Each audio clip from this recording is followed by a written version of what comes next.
17 days since the deadly earthquake in Haiti, and desperation on the ground is growing. Aid is still terribly slow getting into the capital, and so some have turned to looting. In fact, scenes like this have been playing out for days, and security forces say they simply don't have the manpower to keep the peace.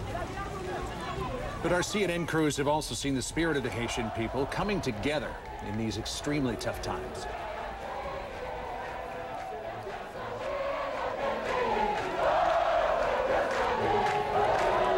Dozens of Haitians flooded the streets outside the hotel where our staff is staying in downtown Port-au-Prince, singing, clapping, and dancing. Well, in Port-au-Prince, crews are also still working around the clock to turn the city's electric grid back on. As our Ivan Watson tells us, until that happens, each night Haitians are forced to sit in the dark and wait. It's been 2 weeks since the lights went out in Port-au-Prince. Pastor Jean Dupuis is looking for a candle. Okay, I will find one somewhere. Okay. Night after night, this is what families face in a city that has no power. This is the way we live now in Haiti. After sunset, it's pitch black. In the darkness, residents get ready to sleep out in the street, often with little more than the glow of a cell phone to light their way. The moment the earthquake hit, safeguards shut down the city's electric power grid. Now teams from the state electric company are trying to repair the damage. Engineer Quinav Iksama says the earthquake destroyed 30% of the infrastructure at this distribution station. All of Port-au-Prince gets electricity from here. All Port-au-Prince. His team is trying to salvage some equipment. He hopes within a week the station may start working again. But no one seems to know when the diesel generators will go back on at this electric power station. The workers here don't even know if the generators have been damaged, and frequent aftershocks seem to be causing more problems. So this is new damage. They're just pointing out they didn't have this last night. A ruptured water pipe here in the basement of an electric power station. C'est pas bon, ça, non? Non, c'est pas bon. He says it's not good. Experts say even before the disaster, Haiti's poorly run electricity grid only supplied a fraction of the power needed to light the city. Before the earthquake, Jean-Claude is telling me that these neighboring communities only got about 8 hours of electricity every 24 hours. By 6 p.m., the sun sets, and Port-au-Prince is once again shrouded in darkness. The pastor lights his candle. Fortunately, nature lends a helping hand. There's a full moon tonight, shining over this shattered city. Ivan Watson, CNN, Port-au-Prince. And because of the immense size of the disaster, the huge number of people still in need in Haiti, the relief efforts that we've seen so far can seem like just a drop in the bucket. But as our Gary Tuckman shows us, work is getting done, and aid is slowly getting to some people who desperately need it. The man encouraging these young Haitians to eat is a good man to know these days in this earthquake-ravaged country. We need to get more to them, and as quickly as possible. His name is Tony Banbury, an American who is the principal deputy special representative of the United Nations Secretary General. The international community is responding, aid is getting out, but we still need to do more. I sit next to him on this chopper as we fly to the coastal town of Jacmel, Haiti, where his observations will have a lot to do with how much help the town will get. A town of 167,000 people, with hundreds of deaths and more than half the homes destroyed. Talk to the residents in the displaced persons camp here, and you'll hear this. There is not enough. We need more food, water. We need sheets and tents. They also need help in their hospital, which has been heavily damaged. Listen to this doctor from Delaware.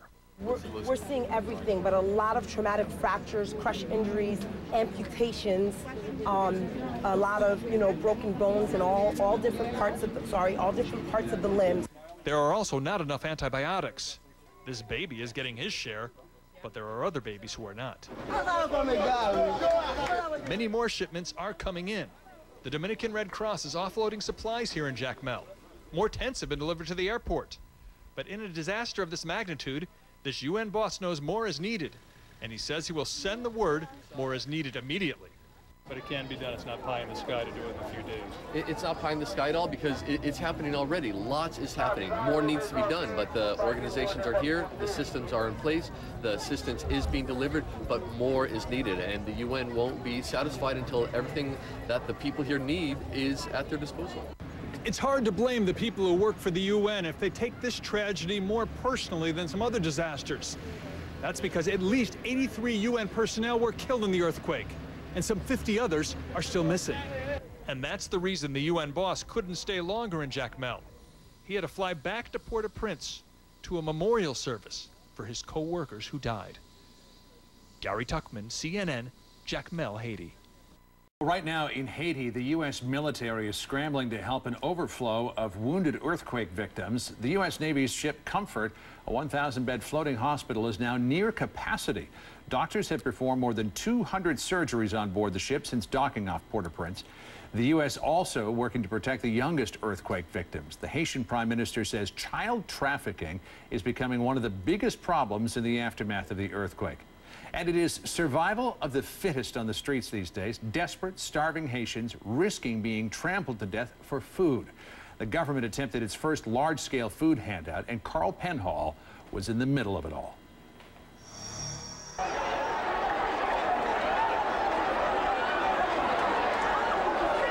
The floodgate bursts open, running and climbing.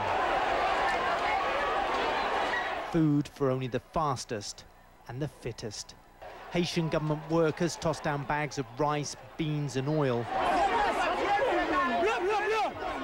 The hungry swarm up the sides of the truck. People were hungry before this, and on top of all that, this has happened. All their belongings are under the rubble. It's normal, she says, but it's far from normal. At this aid point in downtown Port-au-Prince, a government agency is distributing supplies to people with no more regard than if they were animals. The way they're distributing the aid is no good. They're making people suffer. Haitian people are always suffering, she says. 9 trucks, 2,000 rations, no control. Strong men carry off full bags. Hungry women rip at each other for the scraps.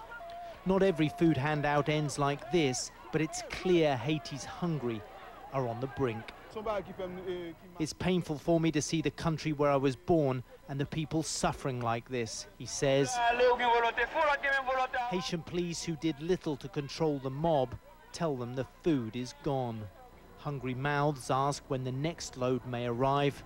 The cops' response, clear out or they'll get batons and tear gas.